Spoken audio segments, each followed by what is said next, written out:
합법적으로 남의 나라 배를 털어오면 나라에서 연봉을 주는 직업이 있다? 네, 있습니다. 정확히 말하면 연봉은 아니었습니다. 성과급이었죠. 그것도 나라와 나눠 갖는 성과급. 16세기 잉글랜드에 실제로 존재했던 직업입니다. 1580년 가을 이 직업을 가진 남자가 3년 만에 고향 항구로 돌아왔습니다. 배에 실린 보물의 가치는 당시 돈으로 약 60만 파운드, 잉글랜드의 1년 국가 수입을 2배 넘게 웃도는 돈이었습니다. 이 항해에 돈을 댄 투자자들은 1파운드당 47파운드를 돌려받았죠. 수익률로 치면 4,700%. 요즘 누가 이런 수익률을 약속하면 일단 신고부터 하시면 됩니다. 그런데 이건 실화였고 투자자 명단 맨 위에는 여왕이 있었습니다. 몇 달 뒤 그 여왕이 칼을 들고 이 남자 앞에 섰습니다. 훔친 보물을 실어온 배, 바로 그 갑판 위에서요. 목을 치기 위해서가 아니었습니다.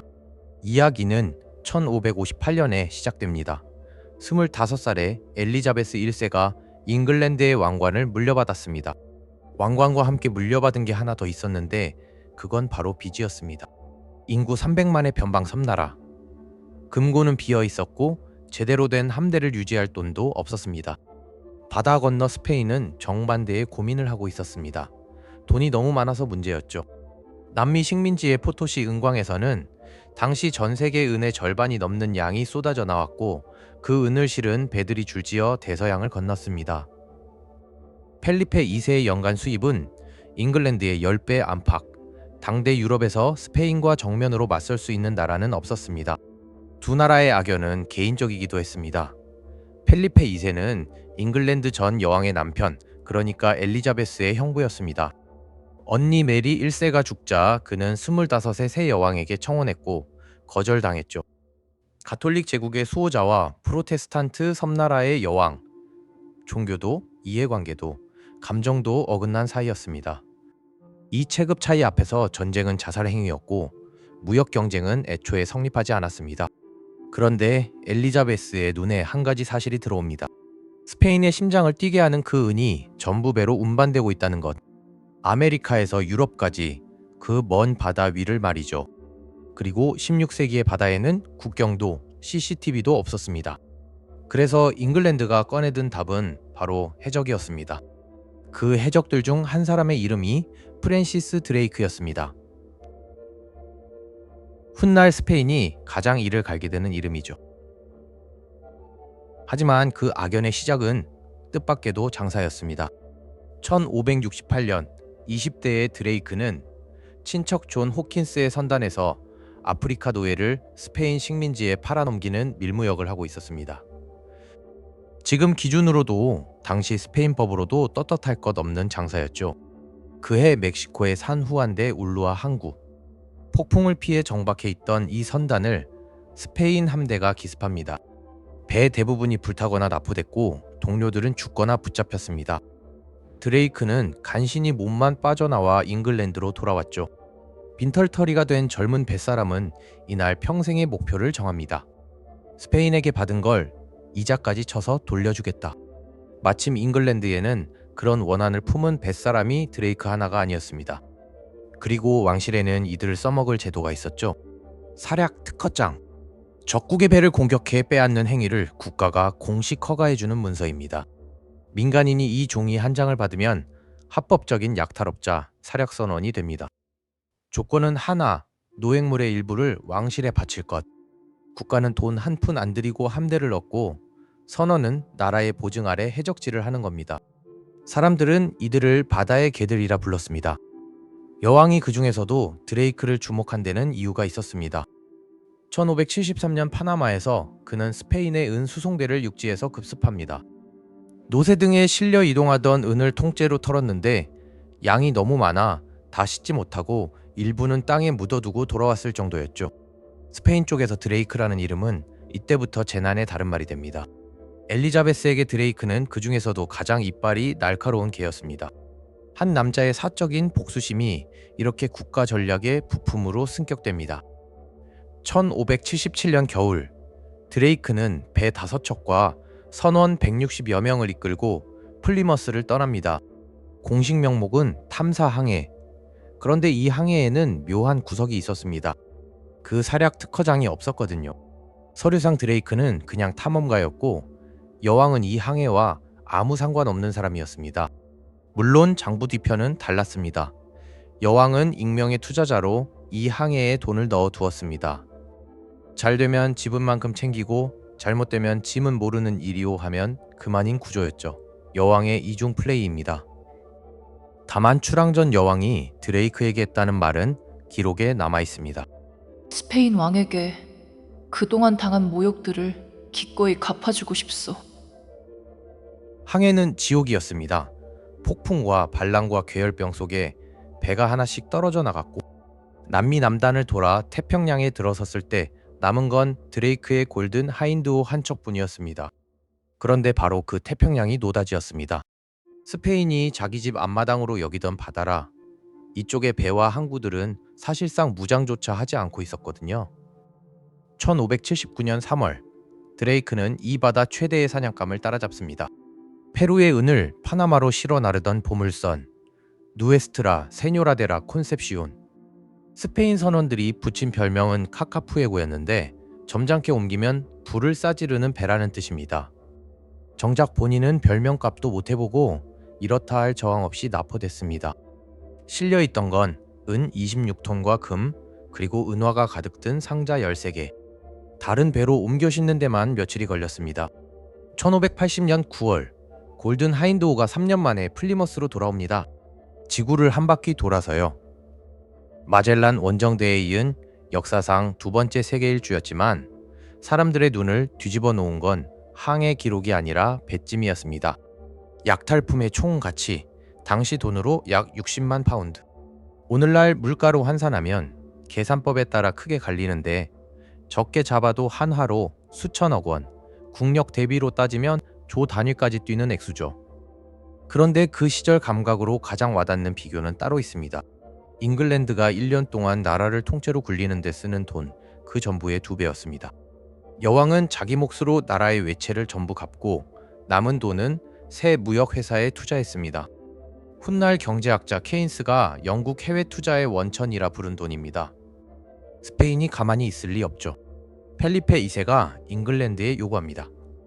그 해적의 목을 쳐서 보내시오. 엘리자베스의 공식 입장은 한결같았습니다. 어머, 그런 나쁜 해적이 있어요. 잡히면 꼭 처벌할게요. 물론 그 해적의 배에 자기 돈이 실려 있었다는 얘기는 하지 않았습니다. 대신 여왕은 항해의 상세 기록 일체를 국가 기밀로 묶어버립니다. 어디서 얼마를 털었는지 스페인이 정확히 알 수 없게 해요. 펠리페 2세가 드레이크의 목에 현상금을 거는 동안 잉글랜드에서 이 해적은 살아있는 전설이 되어가고 있었습니다. 그리고 1581년 4월 여왕은 답장 대신 행동을 보여줍니다. 템스강의 정박한 골든 하인드호에 직접 올라간 겁니다. 손에는 칼을 들고요. 칼은 실제로 사용됐습니다. 드레이크의 목이 아니라 어깨 위에서. 스페인이 수배한 해적이 그 자리에서 잉글랜드의 기사가 됐습니다. 이 장면엔 한 수가 더 숨어 있습니다. 흔히 알려진 그림들은 여왕이 직접 드레이크의 어깨에 칼을 대는 모습으로 그려져 있죠. 그런데 그건 훗날 빅토리아 시대에 덧입혀진 각색입니다. 실제로 여왕은 칼을 곁에 있던 프랑스 대사에게 건네 서임을 대신 맡겼습니다. 나중에 스페인이 항의하면 프랑스도 함께한 일이오 라고 받아넘길 수 있는 그림이었죠. 그 칼이 어깨에 닿은 순간 두 제국의 전면전은 시간 문제가 됐습니다. 행사가 끝난 뒤에도 골든 하인드호는 그 자리에 남았습니다. 여왕의 명으로 일반에 공개된 겁니다. 훔친 보물로 지구를 한 바퀴 돈 배를 잉글랜드 사람들은 줄을 서서 구경했습니다. 이후 몇 년, 두 나라는 선전포고 없는 전쟁으로 미끄러져 들어갑니다. 잉글랜드는 스페인의 반기를 든 네덜란드를 공공연히 지원했고 1587년 초에는 스페인이 밀던 가톨릭 군주 스코틀랜드의 메리 여왕을 처형해버립니다. 펠리페 2세에게는 이게 마지막 선이었습니다. 그는 잉글랜드 본토 침공을 결정하고 함대를 모으기 시작합니다. 훗날 무적함대라 불리게 될 대함대였죠. 펠리페는 이 침공에 교황의 승인까지 받아냅니다. 명분상으로는 이단의 여왕을 벌하러 가는 성전이었습니다. 드레이크의 대응은 드레이크다웠습니다. 쳐들어올 때까지 기다려준다? 그럴 생각이 전혀 없었습니다. 1587년 4월, 그는 함대를 이끌고 스페인 본토의 카디스 항구로 직행합니다. 침공 준비로 붐비던 항구에 그대로 들이닥쳐 정박해 있던 배 수십 척을 불태우고 부숴버렸죠. 그런데 스페인의 가장 아픈 타격은 따로 있었습니다. 나무통이었습니다. 드레이크는 물과 식량을 담을 통의 재료, 잘 말려둔 널빤지들을 닥치는 대로 태웠습니다. 당장은 시시해 보이는 파괴였습니다. 하지만 마르지 않은 나무로 급조한 통은 물이 새고 물이 새면 식수가 상하고 식량이 썩습니다. 이 나무통들이 1년 뒤 바다 한가운데서 함대의 발목을 잡게 됩니다. 이 기습으로 무적 함대의 출항은 1년 넘게 미뤄졌습니다. 드레이크는 작전을 이렇게 표현했다고 전해집니다. 스페인 국왕의 수염을 그을려드렸다. 방어나 하고 있어야 할 약소국의 해적이 최강 제국의 안방에 불을 지르고 유유히 빠져나간 겁니다. 그을린 수염의 대가는 이듬해 그 무적 함대가 되어 돌아옵니다. 1588년 여름, 올 것이 왔습니다. 함대는 130여 척, 배에 탄 병력만 1만 8천이었고 여기에 네덜란드에서 합류하기로 한 파르마 공작의 육군까지 더하면 잉글랜드로 밀려올 병력은 3만에 이를 참이었습니다. 무적 함대가 영불 해협의 모습을 드러냅니다. 계획은 단순하고 묵직했습니다. 해협을 장악한 뒤 네덜란드의 스페인 육군을 배에 실어 잉글랜드에 상륙시킨다. 상륙만 하면 승부는 끝이었습니다. 잉글랜드 육군은 스페인 육군의 상대가 못 됐으니까요. 이때 플리머스에서 적함대 소식을 들은 드레이크가 하던 볼링 게임을 마저 끝내고 출항했다는 일화가 전해집니다. 후대에 각색일 가능성이 높지만 사람들이 이 남자를 어떤 인물로 기억하고 싶어 했는지는 잘 보여주죠. 잉글랜드 함대가 출격합니다. 총사령관은 하워드 제독, 부사령관은 드레이크. 서열은 그랬지만 스페인 선원들이 진짜 무서워한 이름은 후자였습니다. 그런데 막상 붙어보니 무적함대는 명성값을 했습니다. 130척이 거대한 초승달 대형을 짜고 서로를 엄호하며 전진하는데 며칠을 물어뜯어도 대형의 흠집 하나 나지 않았습니다. 스페인 함대는 그대로 프랑스 칼레 앞바다에 닻을 내립니다. 육군과의 합류 직전이었죠. 잉글랜드의 남은 시간은 하룻밤. 그 밤 드레이크와 하워드는 해적의 술을 꺼내듭니다. 낡은 배에 8척에 불을 붙여 바람과 조류에 실어 스페인 함대 한복판으로 흘려보낸 겁니다. 불붙은 배 자체는 피하면 그만이었을지도 모릅니다. 진짜 무기는 스페인 선원들의 기억이었습니다. 불과 3년 전 네덜란드에서 화약을 가득 채운 폭발선 한 척이 다리와 병사 수백 명을 통째로 날려버린 일이 있었거든요. 어둠 속에서 다가오는 불덩어리들을 본 순간 그 기억이 함대를 덮쳤습니다. 폭발선이다! 닻을 끊어라! 배들은 닷줄을 도끼로 찍어내고 사방으로 흩어졌습니다. 그토록 단단하던 초승달이 적의 포탄이 아니라 자기 손의 도끼질에 무너진 겁니다. 날이 밝아와 8월 8일 대형이 깨진 채 그라블린 앞바다로 밀려난 스페인 함대를 잉글랜드가 그대로 들이칩니다. 훗날 칼레 해전이라 불리는 결전입니다. 스페인의 교리는 백병전이었습니다. 적함에 배를 붙이고 병사들이 건너가 갑판에서 승부를 보는 것. 문제는 잉글랜드 배들이 절대 붙어주지 않았다는 겁니다. 더 작고 빠른 배로 거리를 유지한 채 한 포를 퍼붓고 빠지기를 반복했죠. 수십 년 해적질로 갈고 닦은 바로 그 싸움법이었습니다. 갑판 전투를 준비하고 바다를 건너온 스페인 병사 수천 명은 칼 한 번 휘둘러 보지 못했습니다. 이 포격전에서 잉글랜드가 잃은 배는 단 한 척도 없었습니다. 다음 날 엘리자베스는 상륙에 대비해 대기 중이던 육군 앞에 직접 나섭니다. 그 자리에서 한 연설은 기록으로 남아 지금까지 전해집니다. 내 몸은 연약한 여인의 것이나 나의 심장과 배포는 왕의 것이다. 그것도 잉글랜드 왕의 것이다. 만신창이가 된 스페인 함대는 상륙을 포기하고 북쪽으로 밀려납니다. 스코틀랜드와 아일랜드를 크게 돌아 귀국하는 길에는 폭풍이 기다리고 있었습니다.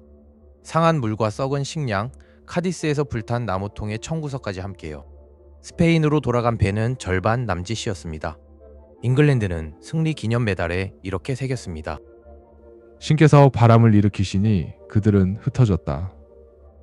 무적 함대가 무너진 뒤에도 드레이크는 바다를 떠나지 않았습니다. 떠날 줄을 몰랐다는 쪽이 맞겠죠. 쉰을 넘긴 나이에 그는 다시 카리브해 원정에 나섭니다. 하지만 이번엔 예전 같지 않았습니다. 공격은 번번이 막혔고 함대에는 전염병이 돌았습니다. 산후한대 울루아에서 함께 살아 돌아왔던 존 호킨스도 이 원정길에 먼저 눈을 감았습니다. 1596년 1월 파나마의 포르토벨로 앞바다. 드레이크는 이질에 걸려 자신의 배 위에서 숨을 거둡니다. 56 무렵이었습니다. 선원들은 그에게 갑옷을 입히고 납으로 만든 관에 넣어 바다로 내렸다고 전해집니다. 그가 평생을 털고 다닌 스페인의 바다, 그 한복판으로요. 그 납관은 400년이 넘도록 발견되지 않았습니다. 다이버들은 지금도 파나마 앞바다에서 관 하나를 찾고 있습니다. 여왕과 해적의 이야기는 여기까지입니다. 영상이 흥미로우셨다면 구독과 좋아요 부탁드립니다. 저는 다음 영상으로 다시 돌아오겠습니다. 시청해주셔서 감사합니다.